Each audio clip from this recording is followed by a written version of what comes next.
अस्सलाम वालेकुम। कैसे हैं आप सब? उम्मीद करती हूँ कि सब खैरियत से होंगे। आज फिर मैं आपको किचन से मुतालिक बहुत सी टिप्स बताऊँगी।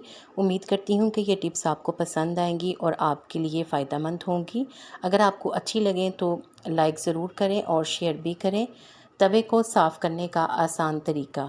अक्सर हमारा तवा पराठे बनाने या ऑयली आइटम को पकाने की वजह से जल जाता है, या फिर जब इसके ऊपर अंडा बनाते हैं तो वो तवे पर चिपक जाता है। अगर तवा ख़राब होता है तो तवे पर अंडा चिपक जाता है और वो जल जाता है। ऐसे तवे को साफ़ करने का आसान तरीका ये है कि तवे पर 1 चम्मच नमक और बेकिंग सोडा डालें। अब आप एक आलू ले लें और उसको 2 टुकड़ों में काट लें और एक टुकड़े को कटे हुए हिस्से की तरफ से तवे पर खूब रगड़ते जाएं। कुछ ही देर में आप देखेंगे कि तवे पर मौजूद तमाम तर चिकनाई और जली हुई मैल वगैरह आसानी से साफ़ हो जाएगी और तवा बिल्कुल साफ़ सुथरा हो जाएगा। आप इस टिप को ज़रूर आज़मा कर देखें, इंशाल्लाह ताला आपको फ़ायदा होगा। बर्तन चमकाने का टोटका। बर्तन धोते वक्त नीम गर्म पानी में थोड़ा सा सिरका और बेकिंग सोडा डालें तो बर्तन चमकदार हो जाएंगे, दाग धब्बे उनके साफ़ हो जाएंगे। बच्चों के फीडर के निपल साफ़ करने के लिए। बच्चों के दूध की बोतल के निपल में बाज़-औक़ात चिकनाई वगैरह जम जाती है, जिसकी वजह से बच्चों को दूध पीने में ख़ासी दुश्वारी आती है। इसके अलावा चिकनाई जमने की वजह से उनके बीमार होने का भी ख़तरा होता है। तो ऐसे में निपल में 2 चुटकी नमक डालकर 10 मिनट के लिए रख दें, फिर इसे नीम गर्म पानी से धो लें तो निपल बिल्कुल साफ़ हो जाएगा, उसके अंदर मौजूद चिकनाई ख़त्म हो जाएगी। इसके अलावा फीडर को उबालते हुए निपल को भी उबाला करें। दही जल्दी जमाने के लिए। दही जल्दी जमाना हो तो दूध में थोड़ी सी दही की जाग लगाकर थोड़ा सा मीठा सोडा और चीनी डाल दें तो इससे दही जल्द जम जाती है। घर को चींटियों और काकरोच से महफूज रखने के लिए घर में नमक वाला पानी छिड़कने से कीड़े घर में दाखिल नहीं होते। फ्रिज के समोसे और कबाब के लिए। फ्रीज़ किए हुए समोसे और कबाब फ्राई करने के लिए घी गरम करें और फिर बर्फ़ खाने यानी फ्रीज़र से निकाले हुए समोसे और कबाब वगैरह डालकर हल्की आंच पर तलें। तेज़ आंच पर तलने से ये अंदर से कच्चे और ठंडे रह जाएंगे, और समोसों को अगर तेज़ आंच पर फ्राई करेंगे तो वो क्रिस्पी भी नहीं बनेंगे। आलू की चिप्स महफूज करने के लिए। आलू की चिप्स ज़्यादा बना लें तो वो रखने से ख़राब हो जाते हैं। ऐसे में आलू के चिप्स किसी भी प्लास्टिक के लिफाफे में पैक करके गरम छुरी की मदद से इसके सिरे को बंद कर दें और फिर इसे बर्फ़ खाने यानी फ्रीज़र में रख दें। इस तरह से आलू के ये चिप्स खस्ता ही रहेंगे। लेकिन इसके लिए एक बात का ख़याल रखना बेहद ज़रूरी है कि आपने लिफाफे को अच्छी तरह से एयर टाइट करना है, यानी उसमें से तमाम हवा निकाल देनी है, वरना आपकी मेहनत बेकार रह जाएगी। फ़र्श पर पड़े पीले बदनुमा दाग। फ़र्श पर अगर पीले बदनुमा दाग पड़ जाएं तो पानी में सिरका और सरफ मिलाकर धोएं तो फ़र्श जगमगा उठेगा, दाग भी साफ़ हो जाएंगे। बरसात के मौसम में नमी। बरसात के मौसम में बिस्तर और गद्दों वगैरह को नमी और सीलन से बचाने के लिए टेल्कम पाउडर का इस्तेमाल करें। अगर गद्दे पर थोड़ा सा टेल्कम पाउडर छिड़क कर फिर ऊपर से बेडशीट बिछाई जाए तो इस तरह से बिस्तर नमी से महफूज रहते हैं, क्योंकि टेल्कम पाउडर नमी को जज़्ब कर लेता है और जब ऊपर से बेडशीट बिछाई जाती है तो वो खुश्क ही रहती है। पठान के होटल जैसी रोटी बनाने के लिए। अगर आप चाहती हैं कि पठान के होटल जैसी रोटियां बनाएं, यानी घर पर ही होटल जैसी रोटियां तैयार करें, तो आटा गूंथते वक्त इसमें 2 गिलास पानी के साथ साथ 1 कप दूध भी डाल दें।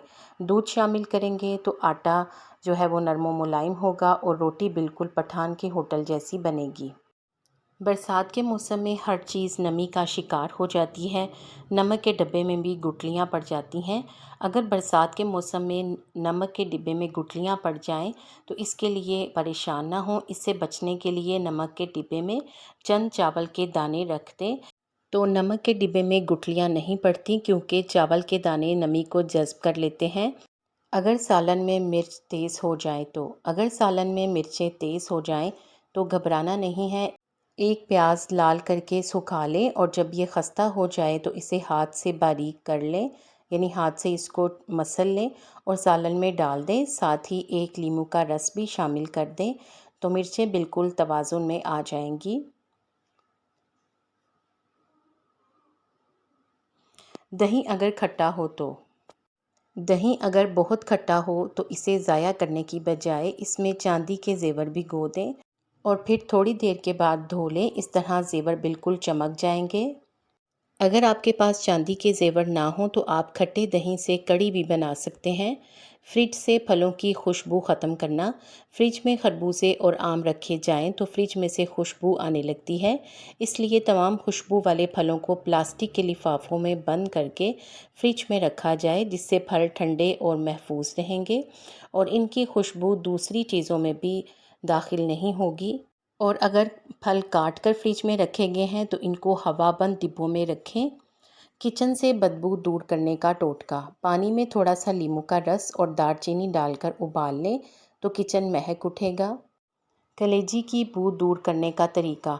कलेजी को धोए बगैर आधा किलो कलेजी में एक बड़े साइज़ का नींबू का रस डालकर अच्छी तरह से मिक्स करके आधा घंटा ऐसे ही छोड़ दें। अब इसको किसी छलनी में डालकर अच्छी तरह से धो लें ताकि इसका सारा पानी निकल जाए। इस तरह से कलेजी से हर किस्म की बू और खून बिल्कुल ख़त्म हो जाएगा। अगली टिप अंडे से मुतल्लिक है। अगर अंडा गिर जाए तो इसको ज़ाया ना करें। गिरे हुए अंडों को डबल रोटी की मदद से साफ़ करके इनको घर के बाहर दरवाज़ों के कोनों में डाल दें तो चींटियां घर के अंदर नहीं आएंगी। ये टिप ना सिर्फ चींटियों के लिए बल्कि लाल बेग के लिए भी मौसर है। ये टिप आपको जानकर हैरत होगी, क्योंकि अंडों को खाना लाल बेग बिल्कुल पसंद नहीं करते। और अगर अंडा टूट जाए तो आप इस पर कोको पाउडर डालकर एक ऐसी जगह पर रख दें जहाँ पर लाल बेग बहुत आते हैं। फिर कुछ देर बाद देखिएगा सारे लाल बेग ही भाग जाएंगे। इन टूटे हुए अंडों का एक और भी बड़ा दिलचस्प फ़ायदा है जिसे जानकर आप हैरान होंगे। इन अंडों को किसी प्याली में जमा करें और इसमें सफ़ेद सिरका डालकर कुछ देर के लिए छोड़ दें। इसके बाद आप इन अंडों के पेस्ट को किसी जले हुए बर्तन पर डालकर कपड़े से रगड़ें तो मिनटों में जले हुए बर्तन बिल्कुल साफ़ हो जाएंगे। इसके अलावा अगर अंडा टूटकर गिर जाए तो इस पर एक चम्मच ग्रीन टी छिड़क कर इसको किसी प्लेट में उठाएं और पौधों में डाल दें। आप देखेंगे कि आपके घर में लगे हुए पौधों की नशोनुमा कितनी जल्दी होगी और ये कम वक्त में कितनी जल्दी बड़े हो जाएंगे। आपने देखा कि गिरे हुए अंडों का भी बहुत फ़ायदा है। आपको इन टिप्स में से कौन सी अच्छी लगी है कमेंट सेक्शन में ज़रूर बताया करें। वीडियो को लाइक करके शेयर कर दें ताकि इससे दूसरों को भी फ़ायदा पहुंचे। मुझे उम्मीद है कि आपने चैनल को सब्सक्राइब कर दिया है। अगर अभी तक नहीं किया तो जल्दी से कर दें और बेल आइकॉन ज़रूर प्रेस कर दें ताकि आपको इस तरह की मालूमाती वीडियोस टाइम पर मिले। आप सबका शुक्रिया।